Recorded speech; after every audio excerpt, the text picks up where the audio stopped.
Om Swastiastu. Assalamualaikum warahmatullahi wabarakatuh. Salam sejahtera bagi kita semua. Shalom, namo buddhaya, salam harmoni. Di sini saya selaku moderator dari kelompok 7 akan menyampaikan materi dari tugas 4, yaitu mampu menguasai konsep teoritik akuntansi persediaan. Sebelum lanjut ke pembahasannya, izinkan saya memperkenalkan diri saya sendiri beserta juga dengan anggota kelompok saya. Baik, perkenalkan, nama saya Iketut Ananda Jaya, dan anggota kelompok saya yang pertama yaitu ada Kadek Wahyu Juliarta, yang kedua ada Made Taliana Ursula, dan yang terakhir ada Kadek Galuh Iswari. Dalam materi yang akan kami bawakan ini terdapat 6 pokok pembahasan. Yang pertama yaitu ada arti penting dari persediaan.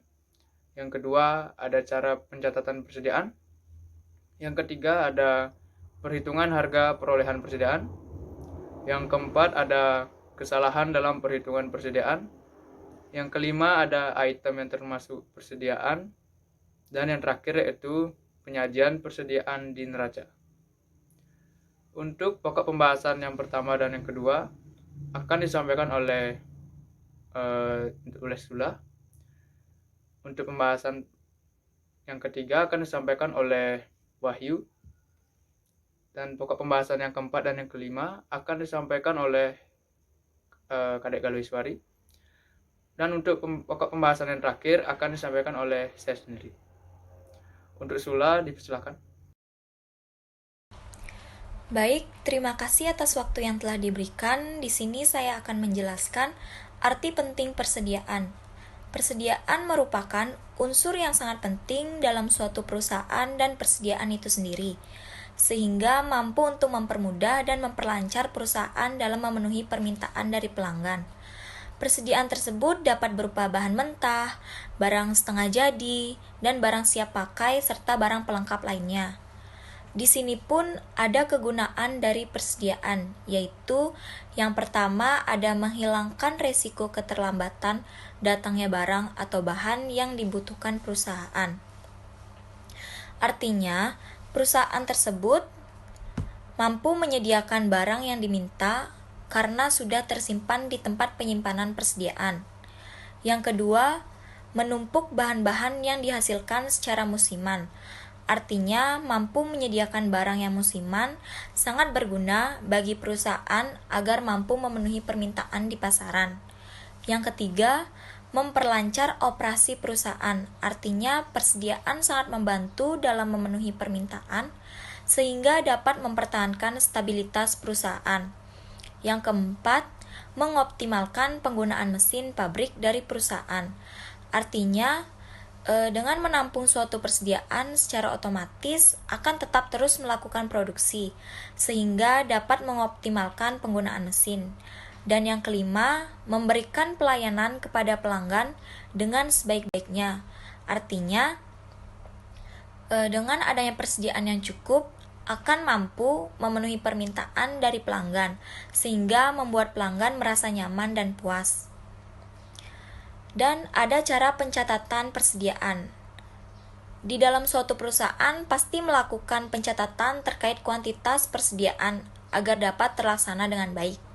Maka dari itu ada dua metode. Yang pertama metode periodik, yaitu metode yang mengharuskan adanya perhitungan persediaan terkait laporan penyusunan laporan keuangan.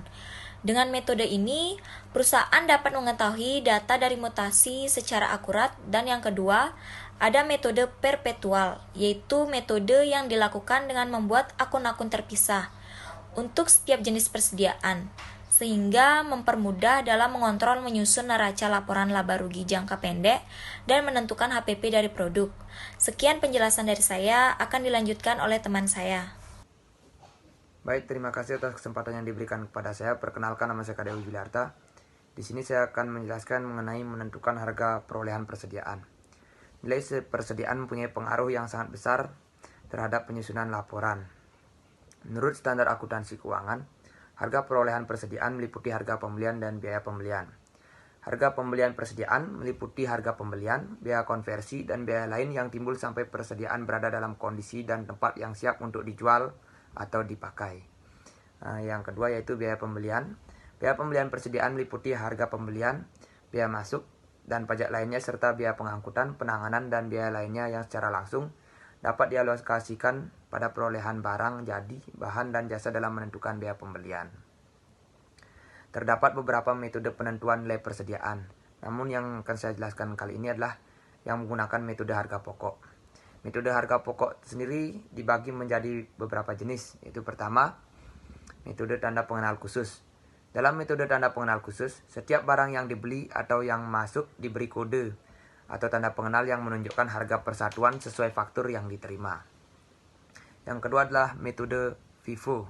Metode ini disebut juga dengan metode first in, first out, atau pertama masuk, pertama keluar. Oleh karenanya, barang-barang yang dibeli pertama kali adalah barang-barang yang pertama dijual dan barang-barang sisa di tangan diasumsikan untuk biaya akhir. Yang ketiga ada metode LIFO. Metode ini disebut juga dengan metode last in, first out, atau terakhir masuk, tapi pertama keluar. Oleh karenanya, barang-barang yang dibeli terakhir atau paling baru dibeli adalah barang-barang yang dijual terlebih dahulu, dan barang-barang sisa di tangan atau persediaan yang pertama dibeli diasumsikan untuk biaya akhir. Yang keempat ada metode rata-rata. Metode harga pokok rata-rata adalah suatu metode penilaian persediaan yang didasari atas harga rata-rata dalam periode yang bersangkutan. Selanjutnya saya akan menjelaskan mengenai kesalahan pencatatan akuntansi persediaan terhadap laporan keuangan. Akuntansi persediaan berperan penting terhadap kewajaran laporan. Kesalahan dalam akuntansi pembelian, penjualan, dan persediaan akhir akan mempunyai dampak atas laporan posisi keuangan atau perhitungan laba rugi. Dampak pencatatan kesalahan persediaan akhir terlalu rendah. Bila terjadi kesalahan persediaan akhir dihitung terlalu rendah, akan berdampak dalam laporan posisi keuangan yang yaitu jumlah persediaan, aset lancar, total aset, saldo laba akan dinyatakan terlalu rendah. Dan modal kerja bersih serta saldo lancar akan menjadi lebih rendah pula dari seharusnya. Yang kedua ada kesalahan perhitungan persediaan akhir terlalu tinggi. Karena persediaan awal periode terbawa menjadi persediaan akhir pada periode berikutnya, maka kesalahan perhitungan persediaan akhir juga akan berdampak pada periode berikutnya. Untuk menghindari kesalahan tersebut, maka perlulah langkah untuk mengantisipasinya seperti berikut ini. Pertama yaitu jadilah tenaga yang profesional dan teliti. Yang kedua, tentukan mana sistem persediaan yang cocok digunakan dalam perusahaan. Ada dua sistem yang perpetual dan periode. Tentukan juga metode HPP seperti FIFO, LIFO, dan average. Buatlah proyeksi persediaan. Dengan adanya proyeksi ini, kita bisa mengestimasikan jumlah minimum stok di gudang menjadi tolak ukur yang tepat untuk memesan barang. Yang keempat yaitu gunakan software yang mengakomodasi dalam semua kebutuhan pengendalian persediaan, baik dari proyeksi, manajemen persediaan, penghitungan HPP, sampai dengan kontrol stok dalam bentuk laporan dan grafik analisis. Baik, sekian yang dapat saya jelaskan. Selanjutnya akan dilanjutkan oleh... Terima kasih atas waktu yang telah diberikan kepada saya. Di sini saya akan menjelaskan sedikit tentang kesalahan dalam penghitungan persediaan. Akuntansi persediaan berperan penting terhadap kewajaran laporan keuangan. Kesalahan dalam akuntansi pembelian, penjualan, dan persediaan akhir akan mempunyai dampak laporan posisi keuangan atau neraca atau laba rugi. Beberapa alasan yang sering menimbulkan kesalahan terhadap pencatatan persediaan adalah sebagai berikut. A. Yaitu kesalahan menghitung persediaan fisik yang ada di tangan. Dan B. Kesalahan pengalokasian biaya-biaya persediaan. Yang C. Kesalahan memasukkan jumlah persediaan yang ada di pengiriman. Dan yang D. Pencatatan persediaan konsinyasi yang tidak benar. Ada pula di dalam laporan laba rugi, perhitungan hasil pokok penjualan, laba kotor, dan laba bersih, bisnis menjadi dinyatakan terlalu tinggi. Dan ada juga, untuk menghindari kesalahan tersebut, maka perlu langkah-langkah mengantisipasinya. Sekarang saya akan jelaskan. Yang pertama, jadilah tenaga profesional dengan selalu teliti dalam menghitung persediaan. Yang kedua, tentukan mana sistem persediaan yang cocok digunakan dalam perusahaan. Ada 2 sistem, yakni perpetual dan periodik.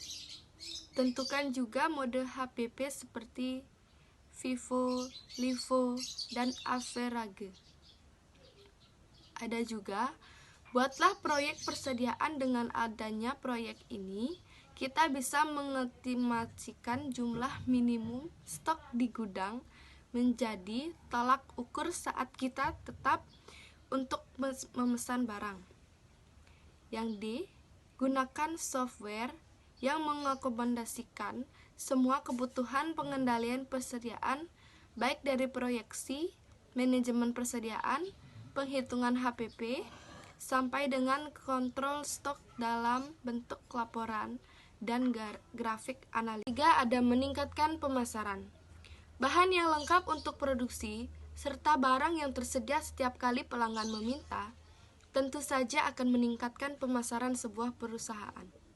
Selain itu, jika perusahaan selalu mampu memenuhi keinginan pelanggan pada saat dibutuhkan, maka kepuasan pelanggan semakin baik, yang berujung pada reputasi perusahaan yang juga terus meningkat. Yang keempat, ada peningkatan pelayanan. Adanya pengintegrasian stok barang dengan penjualan melalui manajemen inventory akan memungkinkan otomatisasi untuk mengikuti permintaan dengan mudah. Perusahaan akan mendapat respon permintaan pelanggan secara cepat karena otomatis akan selalu terhubung dengan adanya ketersediaan barang di gudang maupun di toko. Yang kelima, pengontrolan persediaan. Manajemen inventory yang dikolaborasikan dengan software akuntansi memungkinkan adanya akses instan terhadap data-data penting persediaan sehingga mampu digunakan sebagai pengontrol. Dengan kolaborasi ini, maka akan diketahui ketersediaan persediaan, jumlah yang ada, jumlah yang harus dipesan lagi, dan biaya yang dapat diketahui pada saat itu. Yang selanjutnya akan saya jelaskan tentang item yang termasuk persediaan. Item yang termasuk persediaan atau biasanya lebih dikenal dengan inventory atau lebih tepatnya merupakan barang bahan atau barang yang disimpan untuk tujuan tertentu, seperti memenuhi kebutuhan produksi ataupun langsung dijual kembali. Sedangkan makna dari manajemen adalah sistem pengelolaan yang bertujuan untuk membuat sesuatu yang bisa benar-benar efektif. Ada beberapa kegiatan yang dilakukan dalam sistem pengelolaan ini, termasuk di dalamnya pengecekan dan penyediaan stok barang dan bahan baku. Di dalam perusahaan, manajemen inventory ini termasuk ke dalam proses yang penting dan tidak bisa dilepaskan. Bagaimana tidak? Dengan adanya manajemen inventory, perusahaan mampu untuk merencanakan dan mengendalikan stok barang dan bahan demi keuntungan secara kelancaran bisnis. Selain itu, manajemen inventory juga masih mempunyai banyak manfaat lain, tapi akan saya sebutkan beberapa saja. Yang pertama ada menghindari kekurangan stok. Manajemen inventory yang buruk memungkinkan sebuah perusahaan kekurangan stok bahan baku atau barang yang akan dijual. Baik, kali ini saya akan menyampaikan pokok pembahasan yang keenam, yaitu mengenai penyajian persediaan di neraca. Sebelumnya, saya akan menegaskan ulang mengenai pengertian dari persediaan. Persediaan itu sendiri merupakan suatu aset lancar dalam bentuk barang ataupun perlengkapan guna untuk mendukung kegiatan operasional pemerintah dan juga dalam melakukan pelayanan kepada masyarakat. Kemudian, terdapat pula neraca. Neraca itu sendiri diartikan sebagai suatu istilah yang sering digunakan dalam membuat laporan keuangan. Dalam neraca ini, menyajikan jumlah aset, utang, dan juga modal atau ekuitas dalam periode tertentu. Dalam penyajian persediaan di neraca ini, dilaksanakan suatu kegiatan inventarisasi fisik atau bisa disebut juga dengan stock of name persediaan. Setelah dilaksanakan stock of name persediaan ini, barulah dapat dilaksanakan suatu penyesuaian data nilai persediaan. Dalam hal ini, terdapat 3 buah pokok pembahasan dalam penyajian persediaan. Yang pertama yaitu persediaan disajikan di neraca pada bagian aset lancar. Yang kedua, satuan kerja melaksanakan stock of name persediaan. Dan yang ketiga yaitu dilaksanakan suatu penyesuaian data nilai persediaan. Untuk pokok pembahasan yang pertama, mengenai persediaan disajikan di neraca pada bagian aset lancar. Aset lancar diartikan sebagai suatu jenis aset yang dapat diukur secara pasti dengan satuan nilai mata uang. Aset lancar juga menjadi komponen penting atau komponen dasar dalam suatu perusahaan dalam melaksanakan kegiatannya. Suatu perusahaan pasti membutuhkan suatu aset lancar, karena aset lancar ini memiliki suatu kelebihan yaitu dananya dapat dicairkan sewaktu-waktu. Kemudian untuk pokok pembahasan yang kedua yaitu satuan kerja melaksanakan stock of name. Apa itu stock of name? Stock of name itu merupakan salah satu bentuk kegiatan perhitungan persediaan di gudang sebelum barang tersebut dijual. Kegiatan ini dilakukan untuk mengetahui secara pasti mengenai persediaan barang di gudang, apakah jumlahnya sudah sesuai ataupun beda. Untuk pokok pembahasan yang ketiga yaitu mengenai penyesuaian data nilai persediaan.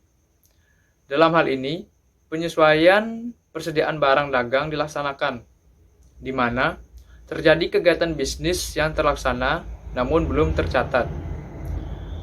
Hal ini dikarenakan terdapat dokumen-dokumen yang belum terkonfirmasi kepada akuntan.